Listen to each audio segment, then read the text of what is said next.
Hello everyone BKS पाठशालात आपनालोকক स्वागतम जनालो। जेनेके आपनालोके देखा पाइছে 1-8-2025 আজি प्रथम तारिखत जी गुवाहाटी यूनिवर्सिटी जी रैंक ओलाइছে बीएडर जिबिलाक एंट्रेंस दिছিলে এবিলাকৰ কি কয় रैंक ओलाइছে আৰু লগতে আপোনালোকৰ চাব পাৰিব মাৰ্কশিট যদি আপুনি চাবলৈ বিচাৰিছে আপোনালোকে 500 পেমেন্ট কৰিব লাগিব আৰু এইটো আপোনাৰ 5 তাৰিখৰ ভিতৰত পাই যাব।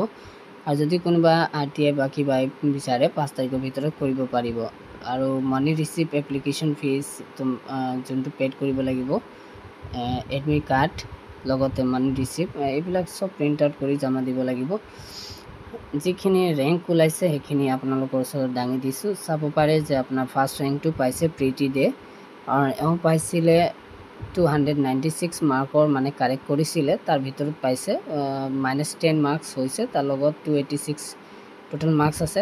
তাৰপিছত কৃতিন ৰয় তেওঁ পাইছে, তেওঁ 300 ভিতৰত 15 মাৰ্কস মাইনাস হৈছে, 285 এনেকৈ ৰেংক বনাই যি গুৱাহাটী ইউনিভাৰ্চিটিয়ে আপোনাক দিছে ৰেংক বনাই। আপোনালোকে চাব পাৰে বহুত ডাঙৰ লিষ্ট আছে। এইটো আপোনালোকে যদি বিচাৰে এইটো লিষ্টটো মই টেলিগ্ৰাম চেনেলত দি দিম, আপোনালোকে চাব পাৰিব।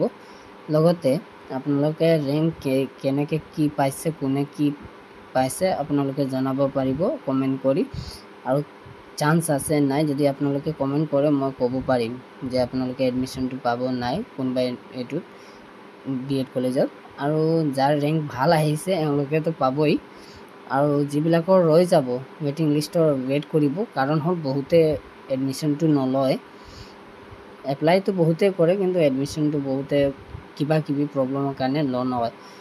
তেনেহ'লে আপোনালোকে চান্স পাব। তো সেকেন্ড লিষ্টটো ওলাব, এইটোতো ৰেংক হ'ল আপোনালোকৰ ৰেংক মতে। এতিয়া কলেজত যেতিয়া এপ্লাই কৰিব তাৰপৰ পিছত কলেজ ৱাইজ আপোনালোকৰ লিষ্ট ওলাব, যি স্কুলত দিব আপোনালোকে অনলাইনত সেইবিলাক কলেজৰ লিষ্ট ওলাব আৰু ৰেংকটো আপোনালোকে ওলাব যে আপোনালোকে এডমিশনটো পাব কৰিব পাৰিব নে নোৱাৰিব কলেজ ৱাইজ যিবিলাক স্কুলত আপোনালোকে এপ্লাই কৰিব।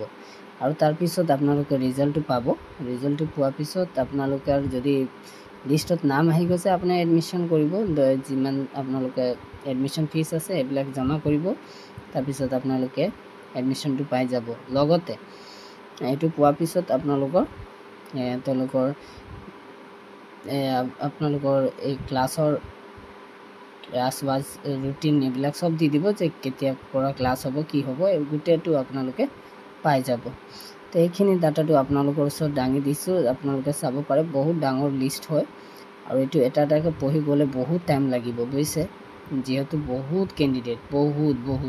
তো সেইকাৰণে আপোনালোকে পুৰা লিষ্টটো মই দেখাব নোৱাৰোঁ। এবচেণ্ট কেইটাও মানে লিষ্ট দিছে, যিবিলাকে পৰীক্ষা দিয়া নাই বা মাৰ্কশিট কেঞ্চেল হৈছে এইবিলাকৰো লিষ্ট আছে, আপোনালোকক দেখাই আছোঁ।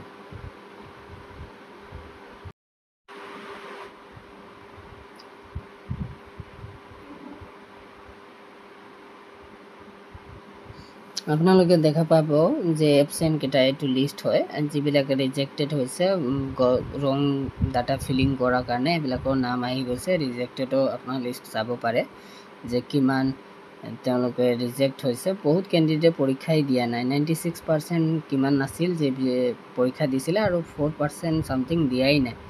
তো চান্স আছে, চবৰ পোৱা চান্স আছে। আপোনালোকে চাই থাকিব, যি লিষ্ট ওলাব বা কিবা ওলালে মই আপোনালোকে আপডেট কৰি থাকিম।